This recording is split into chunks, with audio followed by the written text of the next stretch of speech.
Hello students, now we are going to start a new subject. The new subject is security laws and capital market. Okay. Security laws is consist of 14 chapters for 70 marks, and capital market which consist of 2 chapters only for the 30 marks. Okay, it is a module 2 subjects and paper number 6.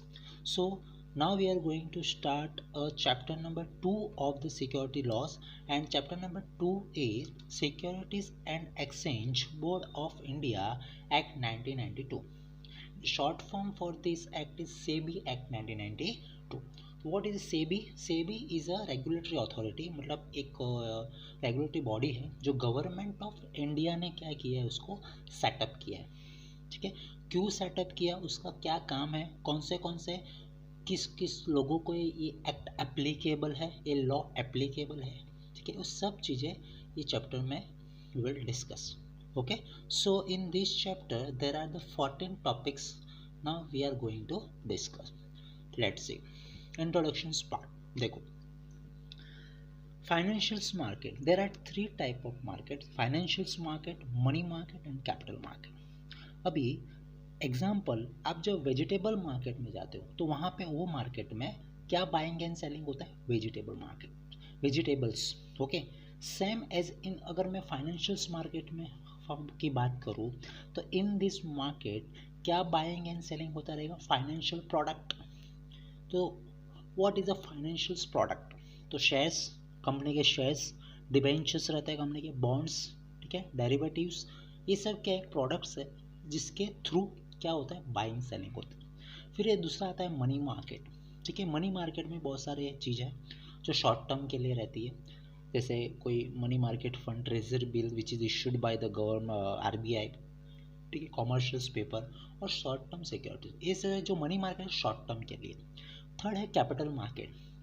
Capital market is a part of the financial system, मतलब इसका जो part है उसमें क्या होता है, उसमें dealing होती है, शेयर्स, बॉन्ड है, other long term investment. So one thing is clear, money market is for short term investment और short term assets, and capital market is a long. ठीक है, यस, कैपिटल मार्केट में profit भी ज़्यादा रहता है, भी रिस्क ज़्यादा है, क्योंकि शेयर्स की प्राइस क्या रहती है, fluctuating, keeps on changing, right.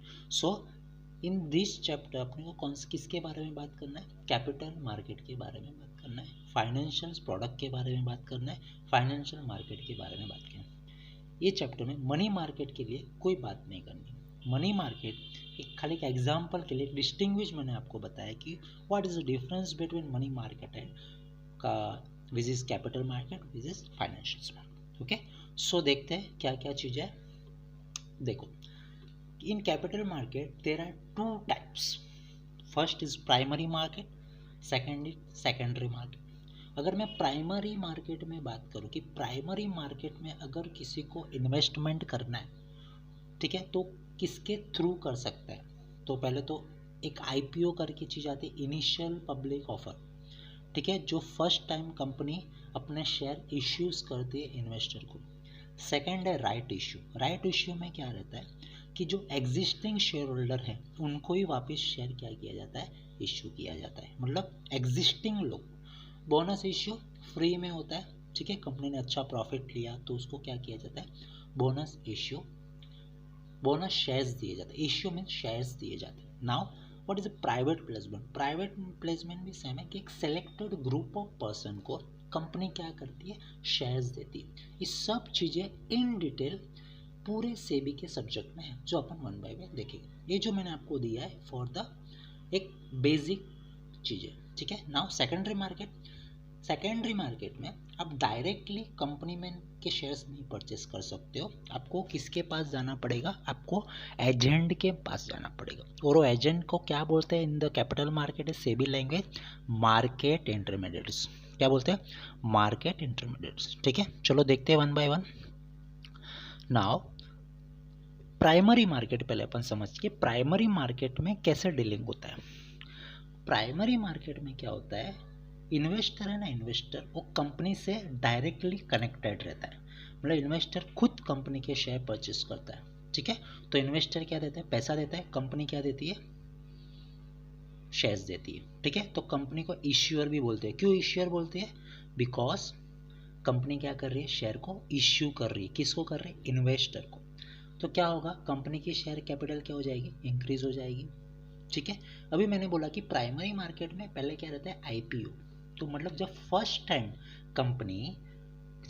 Time company कोई शेयर इश्यू करती है तो वो क्या बोलते हैं उसको, इनिशियल पब्लिक ऑफर। नाउ जो अपन ने राइट इश्यू की बात की थी मैंने आगे, या बोनस इश्यू की बात की थी, या प्राइवेट प्लेसमेंट की बात की थी, उसको अपन क्या बोलेंगे, फर्दर पब्लिक ऑफर। क्या बोलेंगे, further public offer.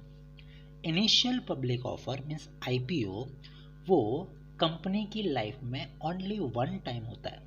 But if I am talking about the further public offer, आप नंबर ऑफ टाइम्स कर सकते हो, ठीक है। What is the difference between initial public offer and further public offer, जो मैंने आपको समझा दिया। राइट इश्यू मैंने बता दिया, issue of shares to existing shareholder. Bonus issue, आपको शेयर इश्यू कर रहे हो बट फ्री ऑफ कॉस्ट, मतलब आप इन्वेस्टर से पैसा नहीं ले रहे हो, आप फ्री में इश्यू कर रहे हो।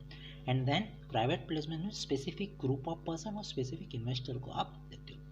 So with this primary market is over, primary market is clear. Now we are going to discuss the secondary market. Secondary market में, जब प्राइमरी मार्केट में अपन ने क्या देखा था कि investor directly connected with the company, but if I am talking about the secondary market, वहाँ पे इन्वेस्टर नहीं डायरेक्टली कंपनी के साथ जा सकता, उसको थ्रू स्टॉक ब्रोकर जाना पड़ेगा। स्टॉक ब्रोकर मीन्स एजेंट के थ्रू क्या करने पड़ेंगे, कोई कंपनी के शेयर्स परचेस, ठीक है। एजेंट क्या करेगा, कोई शेयर बाय करने वाला रहेगा, कोई सेल करने वाला, मतलब आप डायरेक्टली नहीं जा सकते, ठीक है। वहाँ पे कंपनी की शेयर कैपिटल डायरेक्टली इंक्रीज हो रही थी, यहाँ पे सेकेंडरी मार्केट में कोई फर्क नहीं पड़ेगा, बाइंग एंड सेलिंग होगा तो कंपनी, ठीक है। So what is difference between primary market and secondary market is over. Okay, clear. चलो नाउ एक प्राइवेट कंपनीज रहती है, ठीक है। प्राइवेट कंपनीज कंपनी लॉ में आता है प्राइवेट। एक पब्लिक कंपनी रहती है, एक रहती है listed company. What is a listed company?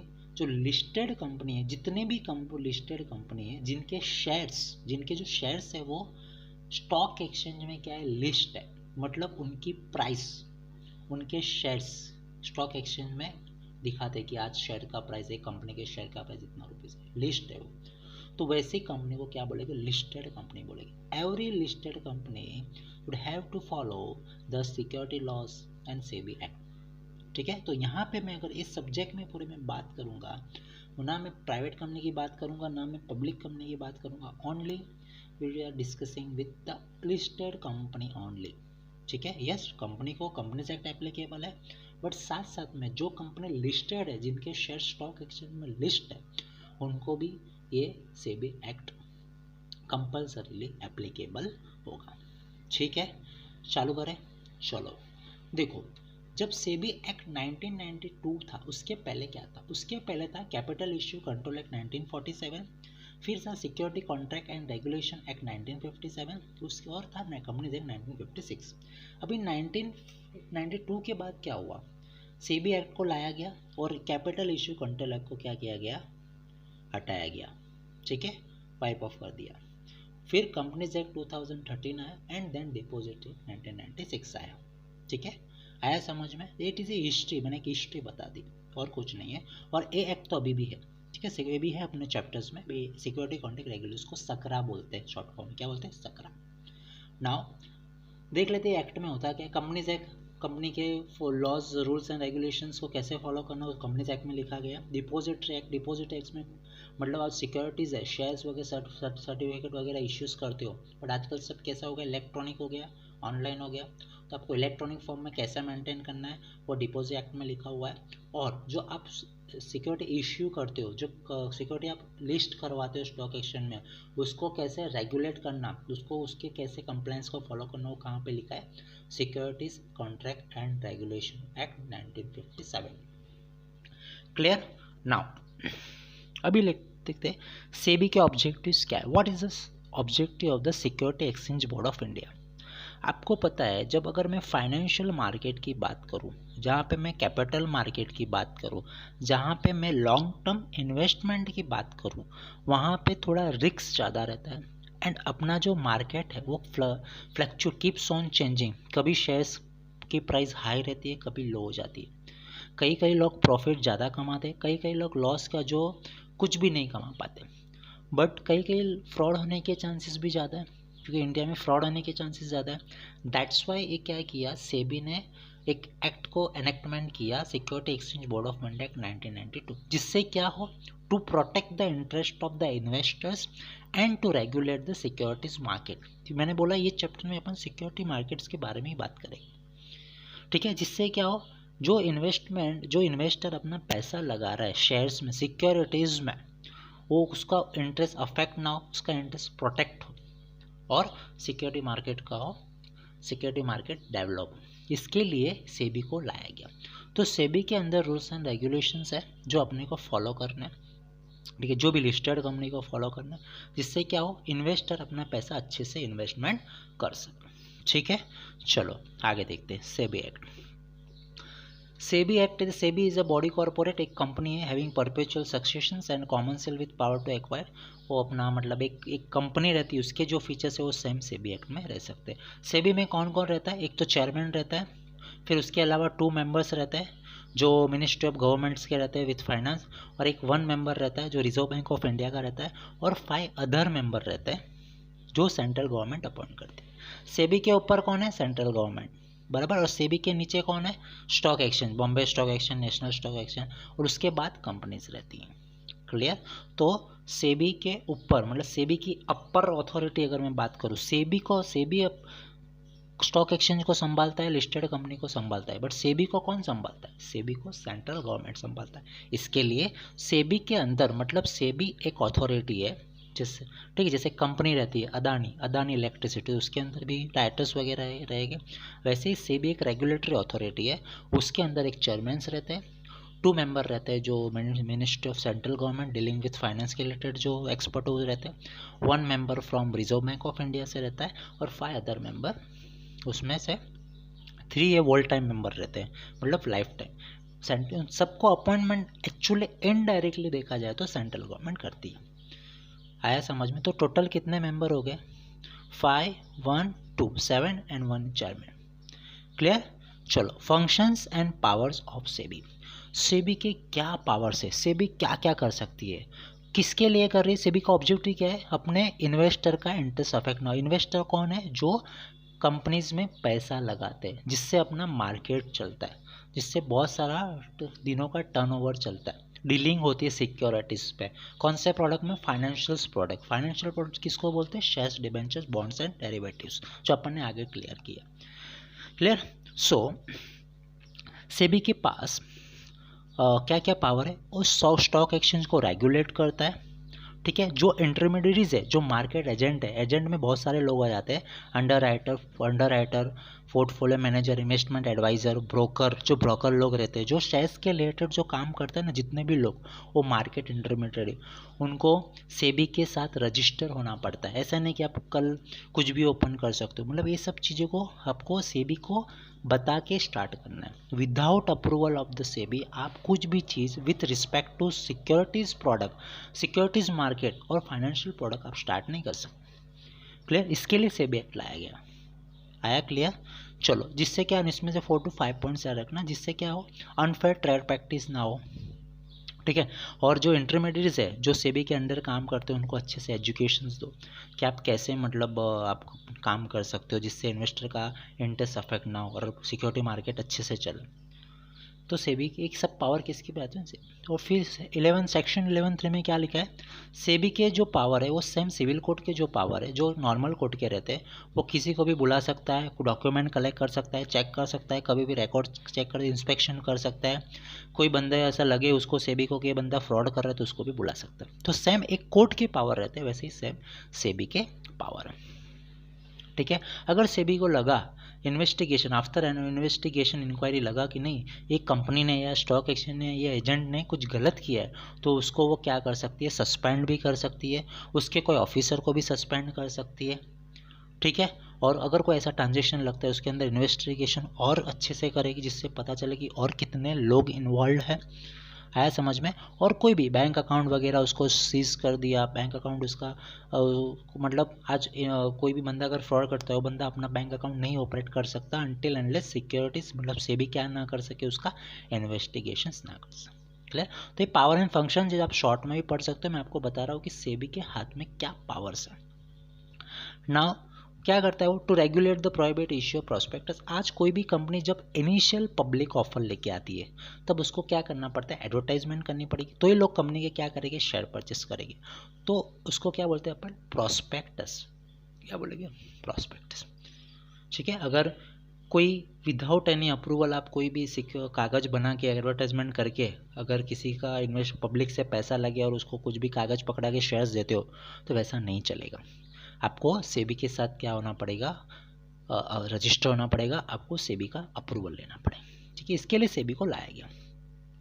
फिर बहुत सारी स्कीम रहती है, म्यूचुअल फंड, एक म्यूचुअल फंड आपको पता, उसकी तरह कलेक्टिव इन्वेस्टमेंट स्कीम है म्यूचुअल फंड की तरह, वो भी क्या होता है, सेबी के साथ उसको रजिस्टर होना पड़ता है। ठीक है। फिर इन्वेस्टिगेशन अथॉरिटी, इन्वेस्टमेंट अथॉरिटी रहती है सेबी में, वो भी क्या कर सकती है, कोई भी कंपनीज का कोई भी जो भी चीज़, जो भी लोग अगर फ्रॉड वगैरह करते हैं वो क्या कर सकती है, अपनी बुक्स वगैरह अपने पास रखते हैं। सो सेबी के हाथ में बहुत सारे पावर है। ठीक है। वो किसी पे पेनल्टी भी लगा सकती है, इन्वेस्टिगेशंस भी कर सकती है, और कोई भी ऑफिसर्स को बोल सकती है कि भाई तुम हमको ये प्रूफ बताओ, उसके पास पावर्स है। क्लियर, आया समझ में। Cease and desist proceeding. ठीक है। आज क्या होता है, SEBI finds after causing inquiry to be made that any person is violated likely to violate, मतलब अगर कोई बंदे ने कुछ गलत किया है, वायलेट किया है, मतलब कोई भी लॉ का, अगर उसने लॉ तोड़ा है, एक वायलेटेड की मैं सिंपल लैंग्वेज में लॉ तोड़ा है, तो क्या होगा कि उसको क्या किया जाएगा कि उसको या तो स्टॉप किया जाएगा या तो उसको सस्पेंड कर दिया जाएगा। कोई कंपनी हो, कोई भी कंपनी हो या जो भी बंदा हो जिसने ये चीज़ की है। क्लियर। ये सेबी के अपन ने क्या देखे, पावर्स देखे कि सेबी क्या क्या कर सकती है, क्यों, कौन, जिसके सेबी के अंडर जो जो लोग काम करते हैं, जो भी मार्केट इंटरमीडिएट्स है, लिस्टेड कंपनी है, जो भी चीज़ है, वो लोग क्या करने से सेबी के हाथ में क्या पावर है जो यूज़ करके वो अपना पावर का यूटिलाइज कर सकते हैं। क्लियर। नाउ देखते हैं कि ये जो इंटरमीडिएट्स है, ये सब लोगों को अगर अपना बिजनेस स्टार्ट करना है, सब ब्रोकर शेयर्स के रिलेटेड, ठीक है, मर्चेंट बैंकर्स रहते हैं, पोर्टफोलियो इन्वेस्टमेंट एडवाइजर, वैसे ही नहीं कल दुकान खोल दिया अपन, स्टार्ट कर दिया इन्वेस्टमेंट, ऐसा नहीं होता है। आपको प्रॉपरली सेबी के साथ क्या करना पड़ेगा, रजिस्टर होना पड़ेगा, सेबी को एप्लीकेशन देना पड़ेगा कि भाई हम ये चीज़ें करना चाह रहे हैं। ठीक है, आया समझ में। Every application for registrations would in such a manner on payment of such a fees as may be determined as SEBI regulation। जो भी एप्लीकेशन इंटरमीडियरी करेंगे वो एकदम उसके लिए एक फ़ीस पे करनी रहेगी। फिर सेबी उनको क्या देगी, रजिस्ट्रेशन सर्टिफिकेट। अगर सेबी को लगा कि ये बंदा एकदम परफेक्ट है, ये बंदा ये काम करना जा रहा है with respect to capital market या फाइनेंशियल प्रोडक्ट, तो सेबी या तो उसको सर्टिफिकेट ऑफ रजिस्ट्रेशन देगी या तो वो सर्टिफिकेट क्या करेगी, कैंसिल करेगी। ठीक है। फिर prohibition of the manipulative and deceptive devices and insider trading. ये इनसाइडर ट्रेडिंग क्या होता है, आज कोई भी कंपनी के शेयर्स के प्राइस क्या रहते हैं, कीप्स ऑन चेंजिंग, बट जो कंपनी में काम करते हैं उनको तो पता रहता है कि कंपनी के शेयर के प्राइस कभी बढ़ सकते हैं, कम हो सकते हैं, कंपनी में ज़्यादा प्रॉफिट है तो शेयर्स बढ़ सकते हैं प्राइस, बट ऐसा चलता नहीं। वो क्या है, वो एक मतलब वो एक आप ऐसा कोई भी चीज़ कंपनी की जो कॉन्फिडेंशियल इंफॉर्मेशन है उसको आपने क्या नहीं कर सकते हो, मार्केट में डिस्क्लोज नहीं कर सकते हो। अगर आप डिस्क्लोज करते हो तो उसको क्या बोलते हैं, इनसाइडर ट्रेडिंग, और इनसाइडर ट्रेडिंग प्रोहिबिशन है। आप इनसाइडर ट्रेडिंग करोगे तो अगर सेबी को पता चला तो आपको इतनी सारी पेनल्टी है कि आप सब कुछ दे दोगे तो भी आप नहीं भर पाओगे। ठीक है। सो आज कोई भी पर्सन अगर कोई भी, जैसे कई बार एक न्यूज़ आता, फ्रॉड न्यूज़ आता है, ठीक है, ये शेयर्स का प्राइस इतना बढ़ने वाला है, आप ले लो कर लो, ये सब फ्रॉड है। सेबी ऐसा कोई इन्फॉर्मेशन नहीं देती कि ये आपको बढ़ने वाला है या काम होने वाला है। ठीक है। अगर आप ऐसा कोई डिवाइसेस मोबाइल यूज़ करते हो या तो आप न्यूज़ कोई स्प्रेड करते हो, तो रूमर्स स्प्रेड करते हो, तो आपको सेबी क्या करेगी, पेनल्टी लगाएगी। आया समझ में। क्लियर। ठीक है। चलो अभी अभी सेबी, अगर आपने कुछ फ्रॉड किया और सेबी के पास केस गया, ठीक है, तो सेबी के अंदर ही एक ट्रिब्यूनल है। ट्रिब्यूनल मीन्स सेबी की ही अपनी एक क्या है, कोर्ट है, जिसका नाम है सेट। क्या नाम है? सेट, तो सिक्योरिटीज अपेलेट ट्रिब्यूनल। तो उसमें कौन कौन रहता है? एक प्रिसाइडिंग ऑफिसर रहता है और 2 अदर्स मेंबर रहते हैं, ठीक है। प्रिसाइडिंग ऑफिसर को कौन अपॉइंट करता है? Central government with consultation with the chief justice of India. And 2 others member रहते हैं, वो भी सेंट्रल गवर्नमेंट अपॉइंट करते हैं। जो प्रिसाइडिंग ऑफिसर रहता है, जो सेबी के केसेस को हैंडल करता है, वो क्या होना चाहिए? सिटिंग और रिटायर्ड जज ऑफ सुप्रीम कोर्ट होना चाहिए, chief justice of high court होना चाहिए, या तो एनी जज ऑफ हाई कोर्ट होना चाहिए, ठीक है। बट उसने अगर हाई कोर्ट का जज है, ओनली जज है, ठीक है, तो उसका 7 ईयर्स कंप्लीट होना चाहिए जज में, एज अ जज काम करते हैं हाई कोर्ट में, ठीक है। जो मेंबर्स होने चाहिए, उनके पास क्या क्वालिफिकेशंस होना चाहिए, ये सब क्वालिफिकेशन है कि आप एक बंदे को अपॉइंट कर रहे हो तो वो कैसा होना, क्योंकि सेबी के केसेस उसको हैंडल करने, right. Members, he is a person of ability, integrity, standing and he has shown capacity dealing with the problem relating to security. मतलब उसको सिक्योरिटी लॉस के बारे में, सिक्योरिटी मार्केट के बारे में, फाइनेंस के बारे में, इकोनॉमी के बारे में पूरा नॉलेज होना चाहिए। ऐसे मेंबर्स को क्या किया जाता है? Security appellate tribunal mean set में अपॉइंट किया जाएगा। है समझ में? क्लियर? देखो उनके टर्म्स कितने रहते हैं? टेन्योर, ठीक है। टेन्योर की प्रिसाइडिंग ऑफिसर एक टाइम के लिए 5 साल तक आप अपॉइंट कर सकते हो, ठीक है। और 68 ईयर्स तक आप, उसकी मैक्सिमम एज कितनी है? 68 ईयर्स। अगर मेंबर्स 5 ईयर्स के लिए आप कर सकते हो, या उसके बाद रीअपॉइंटमेंट भी कर सकते हो, बट मैक्सिमम ईयर क्या है? 62 ईयर्स, उसके आगे नहीं, ठीक है।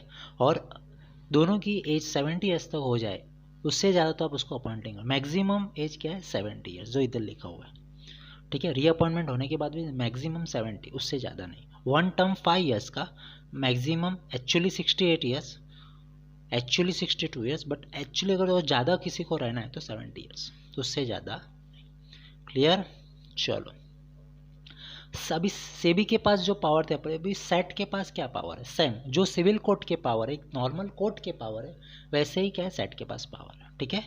कोई भी पर्सन को बुला सकता है, कोई भी डॉक्यूमेंट प्रोड्यूस कर सकता है, एफिडेविट विटनेसेस को बुला सकता है, डिसीजन को रिव्यू कर सकता है, ठीक है। अगर कोई ऐसा है लग रहा है तो किसी को भी बुला के प्रूव कर सकता है कि ऐसा तुमने क्यों किया, मतलब उसके पास पावर है, बुला सकता है। अगर आप भी कोई चीज़ में इनडायरेक्टली अगर इन्वॉल्व हो तो आपको भी बुलाया जाता है, ठीक है। जैसे आप देखते हो नॉर्मली कोर्ट में कोई, जैसे कोई केसेस चलते रहते हैं, तो जिसने फ्रॉड किया रहता है वो तो रहते ही है, बट साथ में उन लोग के जो कनेक्टेड लोग रहते हैं उनको भी बुलाया जाता है फॉर विटनेसेस, वैसे। Clear? Now appeal to SAT, ठीक है। अभी सेबी, अगर सेबी के अंदर, मैंने क्या बोला, सेबी के अंदर क्या है? एक अथॉरिटी है जिसका नाम अपन ने देखा, सेबी, सिक्योरिटी अपेलेट ट्रिब्यूनल, ठीक है। सेबी, अगर सेबी ऑर्डर देता है, सेबी में एक एजुडिकेशन ऑफिसर रहता है। पहले जब सेबी के पास केसेस जाते हैं ना, ऐसे किसी ने फ्रॉड वगैरह किया, तो पहले तो जो एक बोलते हैं ना इनिशियल ऑफिसर रहता है, उसको अपन एजुडिकेटेड ऑफिसर बोलेंगे अगर कैपिटल सिक्योरिटी लैंग्वेज की मैं बात करूँ तो। वो अगर केस को संभाल, तो उसको, आपको क्या लगता है कि यार ये जो ऑफिसर है वो बराबर में, उसने जो भी ऑर्डर दिया उससे मैं सेटिस्फाई नहीं हूँ, तो आप किधर जाओगे? सेकंड सेट में जाओगे, ठीक है। सिक्योरिटी अपनी उनकी खुद की ट्रिब्यूनल है, ठीक है। सेट में जाओगे, सेट में कितने दिन में जा सकते हो? 45 डेज। जब आपको सेबी का कोई भी ऑफिसर ऑर्डर देता है जिससे आप सेटिस्फाई नहीं हो, तो उसके विद इन 45 डेज के अंदर आपको सेट में जाना है, मतलब सिक्योरिटी अपेलेट ट्रिब्यूनल में जाना है, ठीक है। और सेट क्या करेगी? वो केसेस को देखेगी, भाई सेबी के ऑफिसर ने क्या क्या इसमें ऑर्डर दिया है, वो सही है, राइट है। अगर सही नहीं है तो वो वापस रेक्टिफाई करेगी, और सही है तो फिर वो बोलेगी कि जो भी ऑफिसर ने हमारे दिया है वो राइट है। क्लियर? आया समझ में? Appeal against the order of the set, अगर आप सेट से भी सेटिस्फाइड नहीं हो, सेट ने ऑर्डर दिया, आप बोले नहीं मैं भी इससे भी सेटिस्फाइड नहीं हूँ, तो आप लास्ट में किसके पास जा सकते हो? फाइनली सुप्रीम कोर्ट के पास। Supreme court is a court, वहाँ पे एक ही कोर्ट है इंडिया में, सुप्रीम कोर्ट, ठीक है। जो फाइनल डिसीजन वहाँ पे लिया जाता है, ठीक है। तो वो किसके कितने दिन में जाना है? 60 डेज में, ठीक है। सेबी से सेट कितने दिन में जाना है आपको? 45 डेज में। एंड सेट से सुप्रीम कोर्ट 60 डेज में जाना है। और क्या करना है? अपील करना है। आप सेट के पास क्यों गए? बिकॉज सेबी के ऑर्डर से सेटिस्फाई नहीं हो। आप सुप्रीम कोर्ट के पास क्यों गए? बिकॉज आप सेट के ऑर्डर से सेटिस्फाई नहीं हो, ठीक है। सिविल कोर्ट जो नॉर्मल कोर्ट रहती है वो एक केस को नहीं संभालेगी, ठीक है, क्योंकि सेबी की अपने एक क्या है, कोर्ट है, मतलब आप ट्रिब्यूनल है, ठीक है। How to appear before SAT, SAT में कौन कौन जाता है, देखो chartered accountant, company secretary and cost account, legal pack, ये लोग क्या कर सकते हैं, सेट की कंपनी के बिहाफ में जाना पड़ता है ना एज ए ऑथोराइज रिप्रेजेंटेटिव, ठीक है। कंपनी के डायरेक्टर तो सीएस नहीं है, तो अपन अगर वो कंपनी के सीएस है तो अगर कोई केसेस चल रहे तो उसके सामने अपने को क्या करना पड़ता है, अपेयर होना पड़ता है। क्लियर आया समझ में, ठीक है। सो यहाँ पे सेबी के क्या पावर है, सेबी के अंदर कौन कौन रहता है और सेबी कौन सी चीज़ों में डील करता है, जो अपन ने देख लिया, ठीक है। एक बार quick recap with respect to SEBI कर लेते हैं। प्राइमरी मार्केट क्या रहते हैं और क्या रहता है, सेकेंडरी मार्केट, ठीक है। प्राइमरी मार्केट में directly dealing with the company, secondary market में इनडायरेक्टली, मतलब इसमें कंपनी के साथ में इन्वेस्टर थ्रू स्टॉक ब्रोकर। फिर आफ्टर 1992 क्या आ गया और बिफोर 92 क्या था, एक एक्ट को वाइव अप कर दिया जिसका नाम है capital issue control act. Clear, SEBI का ऑब्जेक्टिव मैंने आपको क्लियर कर दिया, सेबी के क्या पावर है, सेबी में कौन कौन रहता है, ठीक है। और सेबी के पावर्स, इसमें से आप कोई भी चीज़ जैसे भी याद रहे, आप इतने कंपलसरी नहीं कि आप इतने सारे पॉइंट्स याद रखो, जो भी याद रहते जो मैंने आपको पहले डिस्कस कर चुका हूँ। उसके बाद ये सब जो एजेंट है, मार्केट इंटरमीडियरीज है, उनको रजिस्टर होना पड़ता है सेबी के साथ, तो ही आप अपना बिजनेस कर सकते हैं। कोई भी ऐसी इनसाइडर ट्रेडिंग नहीं करेगी जिससे मतलब कनेक्टेड नहीं होने चाहिए, कहीं ना कहीं वो प्रोहिबिशन है सेबी के लॉ के अकॉर्डिंग, ठीक है। सेबी में एक बंदा रहता है, उसका नाम है एजुडिकेशन ऑफिसर। आप एजुडिकेशन ऑफिसर के पास पहले जाओगे, अगर वो आपको उसके ऑर्डर से सेटिस्फाइड नहीं हो तो इसके लिए एक अथॉरिटी है, ट्रिब्यूनल है, जिसका नाम है सिक्योरिटी अपेलेट ट्रिब्यूनल। उसमें एक प्रिसाइडिंग ऑफिसर रहता है और 2 अदर्स मेंबर रहते हैं। दोनों के क्वालिफिकेशन अपन ने डिस्कस कर चुके हैं। उनकी टर्म्स क्या है, 5 ईयर्स मैक्सिमम, एज बता दिया 68 ईयर्स मैक्सिमम एज, और अदर मेंबर्स की 62 ईयर्स, और अगर आप री अपॉइंटमेंट करते हो तो मतलब 5 साल और 5 साल, तो मैक्सिमम है 70 के बाद इन लोग को अपॉइंट ही नहीं कर सकते। वो सेम बंदे को, एक जन का एक टेन्योर है कि एक बंदा कितने साल तक सेट में मेंबर रह सकता है या प्रिसाइडिंग ऑफिसर रह सकता है। फिर पावर ऑफ सेट, वैसे ही जो एक कोर्ट के पावर है वैसे ही एक सेट के पावर है। अगर अपन ने डिस्कस किया, अगर आप एजुडिकेशन ऑफिसर ने जो ऑर्डर दिया उससे सेटिस्फाई नहीं हो तो you can go to the SAT within 45 days. If you are not satisfy with the order of the SAT, then you can also go to the Supreme Court within 60 days। आया समझ में, ठीक है। Civil court के, civil court means अपनी जो high court के पास कोई पावर नहीं है कि वो सेबी के रिलेटेड, सिक्योरिटी लॉ के रिलेटेड कोई केस को क्या करे, लड़े। फिर है out to appear before SAT, SAT के को मतलब अपेयर बिफोर में सेट में कोर्ट में जाना, तो वहाँ पे सेट के बिफोर कौन जाएगा, कम चार्टर्ड अकाउंट मतलब प्रोफेशनल्स लोग जाएंगे। क्लियर, अभी मैंने स्टार्टिंग में बताया था कि भाई सेबी के ऊपर कौन है, सेंट्रल गवर्नमेंट। तो भाई सेंट्रल गवर्नमेंट ने भी कुछ पावर है कि सेबी को कैसे ध्यान रखे, ठीक है। टू इश्यू डायरेक्शंस, सेबी को डायरेक्शन देगी सेंट्रल गवर्नमेंट कि तू ऐसे ऐसे काम कर, ठीक है। सेबी को सस्पेंड भी कर सकती है अगर लगा सेंट्रल गवर्नमेंट को कि सेबी अपने आप में फ्रॉड कर रही है। अगर सेबी ने फ्रॉड किया तो नीचे स्टॉक एक्सचेंज भी फ्रॉड कर रही है, उसके जो इंटरमीडिएट वो भी फ्रॉड कर रहे हैं और कंपनी भी फ्रॉड कर रही है, ठीक है। तो ऐसा तो चलेगा नहीं। इसके लिए सेबी, अगर सेंट्रल गवर्नमेंट को कभी लगता है कि जो सेबी अपने जो फंक्शंस है पावर का मिस यूज कर रही है, अगर ऐसा कोई चीज़ इमरजेंसी में हो रहा है तो सेंट्रल गवर्नमेंट एक ऑर्डर पास कर सकती है, वो सेबी को भी क्या करो, सस्पेंड करो, और उसके ऊपर क्या होगा, इन्वेस्टिगेशन स्टार्ट हो जाएगा। क्या हो जाएगा, इन्वेस्टिगेशन स्टार्ट हो जाएगा, ठीक है। आया समझ में। अगर ऐसा कुछ होता है, अगर ऐसा कुछ होता है तो क्या करना पड़ेगा कि भाई सेंट्रल गवर्नमेंट को अपील करना पड़ेगा। अगर ऐसा कुछ होता है, अगर कोई भी बंदा है जो सेबी के ऑर्डर से सेटिस्फाई नहीं है, उसके रूल्स एंड रेगुलेशन से, अगर सेबी ने जो रूल्स एंड रेगुलेशन बनाए उसको जम रहे नहीं है, तो सेंट्रल गवर्नमेंट के पास जाएगा कि भाई देखो ये जो रूल्स एंड रेगुलेशंस बनाए वो सेबी ने नहीं प्रॉपर नहीं बनाया। तो सेंट्रल गवर्नमेंट क्या करेगी, वो अपील को देखेगी। अगर उसको लगा कि यह सेबी जो कर रही है वो गलत है, जो बंदा बोल रहा है वो सही है, तो उसको क्या करेगी, एक्सेप्ट करेगी या तो फिर उसको रिजेक्ट करेगी, ठीक है। क्योंकि सेबी के ऊपर कौन है, सेंट्रल गवर्नमेंट। पब्लिक सर्वेंट, ठीक है। All the members officer other employ SEBI, SEBI एक गवर्नमेंट बॉडी है, तो इसके लिए उसके जो भी मेंबर्स ऑफिसर्स एम्प्लॉय है उनको पब्लिक सर्वेंट माना जाएगा, deem to be public servant. क्यों, क्योंकि एक्चुअली देखा जाएगा सेबी को कौन सुपरवाइज करता है, सेंट्रल गवर्नमेंट। आया समझ में? ठीक है। अभी जब सेबी पेनल्टी लगाती है, या अगर कोई सेबी पेनल्टी लगाएगी, क्योंकि अगर कोई बंदा गलत करता है उसके लिए पेनल्टी लगाएगी, ठीक है, तो पेनल्टी को पे करना पड़ेगा, कोई भी हो, कंपनी हो किसको भी, तो उसके लिए एक रिकवरी ऑफिसर रखा गया है। क्या कहेगा? रिकवरी ऑफिसर, ठीक है, जो उसका काम है क्या है, जो भी जिसके ऊपर भी पेनल्टी लगाती सेबी, वो अमाउंट को रिकवर करना, ठीक है। वो कैसे रिकवर करता है? या तो उसकी प्रॉपर्टी अटैच कर लेगा, उसके बैंक अकाउंट भी अटैच कर लेगा, ठीक है, उसकी इमूवेबल प्रॉपर्टी सेल कर देगा, आता है ना। अगर वो बंदा नहीं मिलता है तो उसकी जो प्रॉपर्टी है उसको सेल किया जाता है, वहाँ पे पुलिस बिठाया जाता है, और कैसे भी करके वो अमाउंट को क्या कर सकती है? रिकवर कर सकती है। वो is a recovery officer. Recovery officer किसने अपॉइंट किया? वो सेबी का ऑफिसर रहता है, ठीक है, वो अपॉइंट किया रहता है। इसके काम है क्या है कि जो भी सेबी ने जो बंदे पे पेनल्टी लगाई है उससे क्या करना? पैसा वसूल करना। क्लियर? नाउ जो लास्ट कॉन्सेप्ट है, very important concept, consent order. अभी क्या होता है, सेबी एक बिग अथॉरिटी, और अभी जो केसेस होता है वो क्या होता है कि कुछ कुछ केसेस बहुत ही मतलब एकदम छोटे होते हैं, और उसमें कोई मतलब ज़्यादा कुछ मटेरियल नहीं होता है, और कुछ जो केसेस रहते हैं वो एकदम बहुत हार्डकोर रहते हैं, मतलब वो उसके लिए केसेस चलाने बहुत ज़रूरी है। तो वैसे एडमिनिस्ट्रेटिव सिविल केसेस रहते हैं, और दूसरे रहते हैं क्रिमिनल एक्शन। क्रिमिनल मीन्स आपने कुछ क्राइम किया है तो फिर आपको छोड़ेगा ही नहीं। अगर आपने कोई छोटा मोटा, आपसे कोई गलती है, आपसे कुछ छोटा मोटा अगर चीज़ हो चुका है, फ्रॉड वगैरह, तो वो क्या कर सकती है, उसमें आप क्या कर सकते हो? निकल सकते हो। तो आपको अगर कई मतलब आप पता है कि कोर्ट में तो आपको पता है इतने सारे केसेस पेंडिंग है, जो उसमें तारीख पे तारीख, तारीख पे तारीख।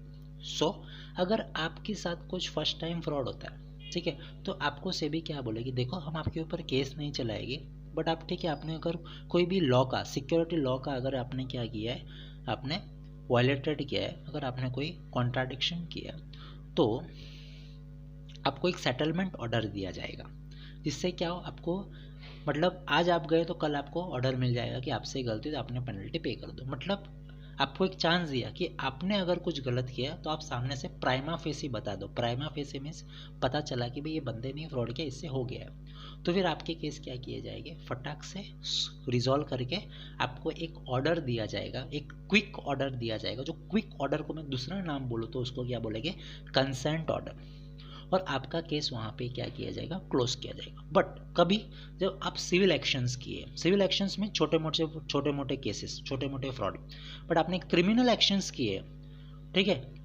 एक किसी को मार दिया, किसी का मर्डर कर दिया, एक खाली एक कंपनीज के शेयर या कुछ डीलिंग के लिए, पैसे के लिए, तो फिर कहीं ना कहीं आपको नहीं छोड़ा जाएगा। बट आपको सिविल एक्शन से जो छोटे मोटे केसेस है, उसके लिए आपको क्विक सेटलमेंट के लिए आपको जल्दी से सेटलमेंट किया जाएगा केस के आपको, और एक ऑर्डर पास किया जाएगा, उसको अपन क्या बोलते हैं, कंसेंट ऑर्डर। क्लियर? चलो आगे बढ़ते हैं। Now role of company secretary. Company secretary क्या है, सेबी के बिहाफ में कोई कंपनी का, अगर आप कंपनी सेक्रेटरी हो, ठीक है, और वो कंपनी का कोई सेबी में केसेस चल रहे हैं, तो आपको किसके सामने रिप्रेजेंट होना पड़ेगा, सिक्योरिटी अपीलेट ट्रिब्यूनल के सामने। क्लियर?